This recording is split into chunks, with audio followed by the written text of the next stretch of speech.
Nkujjukiza nti okyali ku KYEEYO updates era ng'oli ne Hadijja Kigozi gwe wenna ayagala okulaba shows zange ky'olina okukola subscribinga akaawo ku YouTube, genda ku YouTube teekamu Hadijja Kigozi onyiga akapeesa aka red okujoininga family yange yonna. And of course essaawa eno ngenda kutwalako ewa Sheikh bamuyita Bukari Musilimu ng'atunyonnyola obukulu bwa ddaaku, empeera eziri mu ddaaku, ebirungi ebiri mu kulya ddaaku n'ebirungi ebirala ebiri mu mwezi guno eno ogwa Ramadan. Njagala obeereko osobole okufuna Sheikh ono. Bismillahir Rahmanir Rahim. Shahru Ramadan alladhi unzila fihi al-Qur'anu hudan lin-nas. Omukutu gwa HK Media bwewaddeyo okubeera nti gukutuusaako program enakuyisa mwezi omutukuvu ogwa Ramadan gwe twetegese okusiiba owangaale mwezi guno nga Allah bw'ayagala so singa bw'osuubira Allah bw'ayagala obeere ng'owangalira ku bulamu obutya Allah subhanahu wa ta'ala ate ogenda omumalako omwezi guno nga Allah akusiimye biidhnihi tabaraka wa ta'ala. Omwezi guno gwa kitiibwa nnyo nga bwe tukimanyi buli musiraamu yenna, omwezi guno agumanyi nti gwa nkizo era okumanya gwa nkizo nnyo. Allah atutegeeza mu Qur'an n'atugamba nti shahru Ramadan alladhi unzila fihi al-Qur'an, omwezi guno gwe gwassibwamu ekitabo kya Allah ekitukuvu Qur'an, ekitabo eky'emikisa, era gwe mwezi ogusinga ekitiibwa mu myezi gya Allah subhanahu wa ta'ala gyonna gye yassa mu mwaka.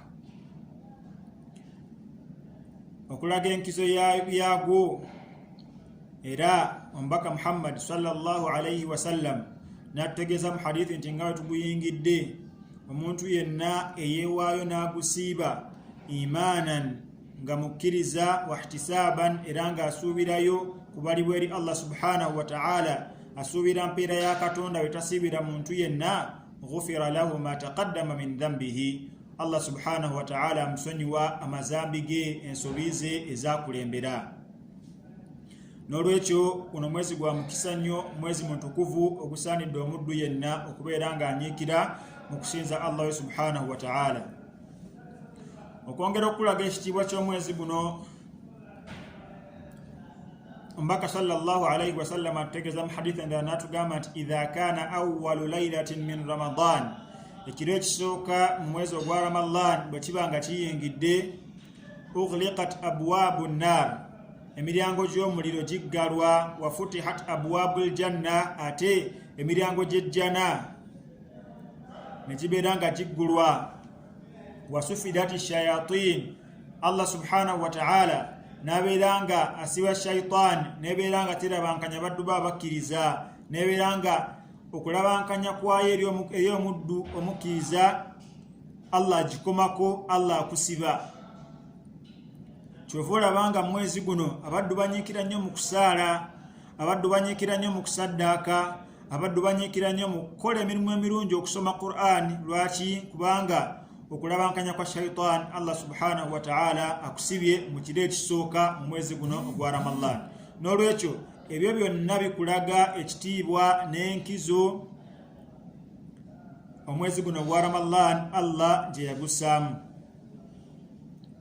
Mu mwezi guno gwa Ramadan omukkiriza yenna awangaala mu mbeera nti mu kutandika olunaku lwe nga tannatandika kusiiba, atandika na kulya ddaaku. Ku ddaaku eyo omubaka Muhammad sallallahu alayhi wa sallam agitukubiriza n'atugamba nti tasaharu fa inna fi sahuri baraka, mubeere nga mulya ddaaku kubanga mu kulya ddaaku omuddu afunamu emikisa. Omukisa oguva eri Allah subhanahu wa ta'ala tegumanyikiddwa bugazi bwagwo na nkizo yaagwo. N'olwekyo eri omukkiriza yenna okulya ddaaku kikubirizibwa eri omuntu yenna anaasiiba. Era okulya ddaaku tetugira ku ssaawa 3 ez'ekiro, ssaawa 4 ez'ekiro.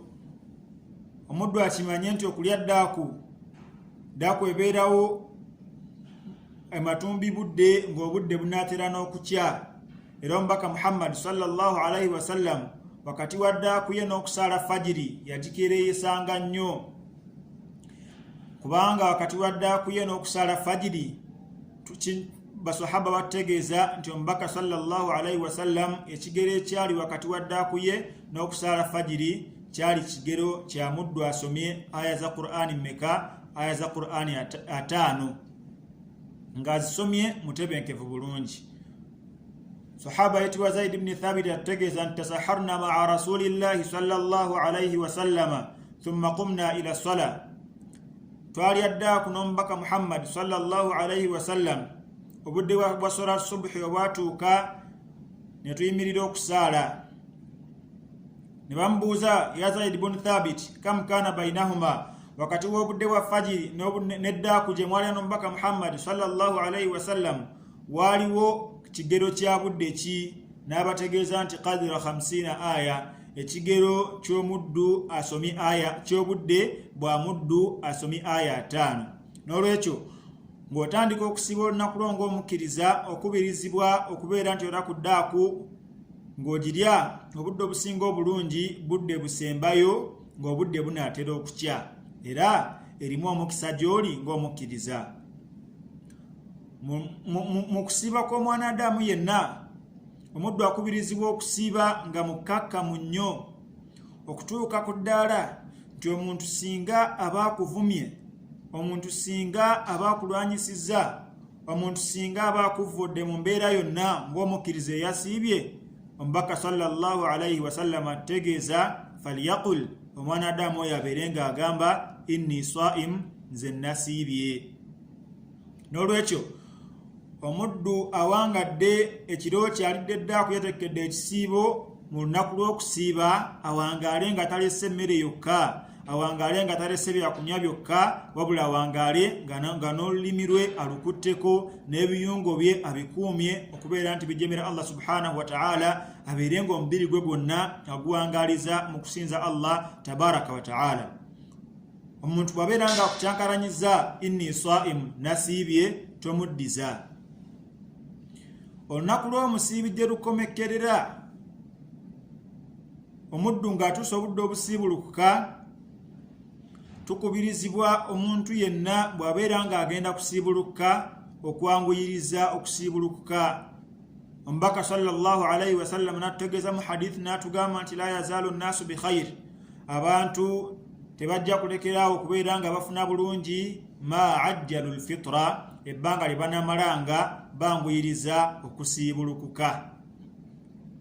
Ekirala ku kusiibulukuka kw'omwanadamu mu budde bwasiibulukiramu da'watun la turad, edduwa etaddizibwayo okuva eri Allah subhanahu wa ta'ala nga bw'ogisaba Allah agyanukula, ogisabirawo mu budde bw'okukola ki? Mu budde obw'okusiibuluka. N'olwekyo omuntu awangaale mu lunaku lw'okusiiba nga yatandise ekisiibo kye nga subuhi tennabaawo, ng'obudde bw'okuba subuhi tebunnatuuka, nga yalidde ku ddaaku, kubanga erimu omukisa era ng'asuubira okufuna empeera okuva eri Allah subhanahu wa ta'ala n'okufuna emikisa.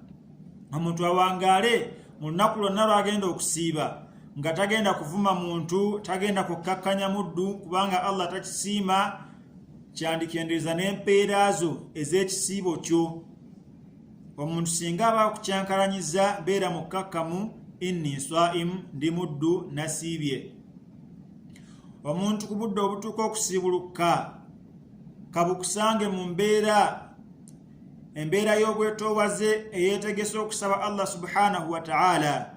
Allah alabe nti omuddu wange yasiibye, awanise emikono ng'agenda kusiibulukuka, ansabye ekyetaago kye, ffenna tulina ebyetaago. Allah subhanahu wa ta'ala ajja kubeera ng'akola ki? Ajja kubeera ng'akwanukula. Bw'ona awangaala bw'otyo mu lunaku lwo, asa Allahu an yaqbala sawmak, Allah subhanahu wa ta'ala nkukakasa nti olw'obuyinza bwe n'ekitiibwa kye n'okwagala kwe, era ng'osiibye kumusiimisa, ajja kubeera nga akkiriza ekisiibo kyo, ajja kubeera ng'akuwa empeera zo ez'okusiiba. Bingi tujja biraba mu maaso eyo ebikwatagana ku kisiibo, ebikwatagana ku muddu asiibye. Tusaba Allah subhanahu wa ta'ala abeere ng'atuwa obulamu n'obusobozi n'okubeera nga tukola nga tunoonyamu kusiimisa ye. Wa sallallahu ala sayyidina Muhammad wa ala alihi wa sahbihi ajma'in, walhamdulillahi rabbil alamin. Tusigadde ffe banno aba HK Media okutuusaako program empangala y'omuddu gy'alina okuwangaala mu kisiibo kye gy'alina okuwangaala mu lunaku lwe nga yasiibye. Assalamu alaikum wa rahmatullahi wa barakatuhu.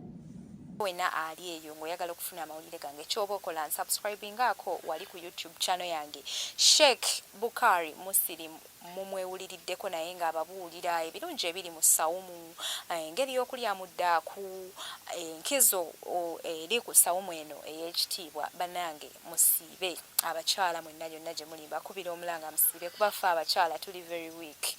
Musiibe, Allah tumwegayirire tulabe nga atwanukula.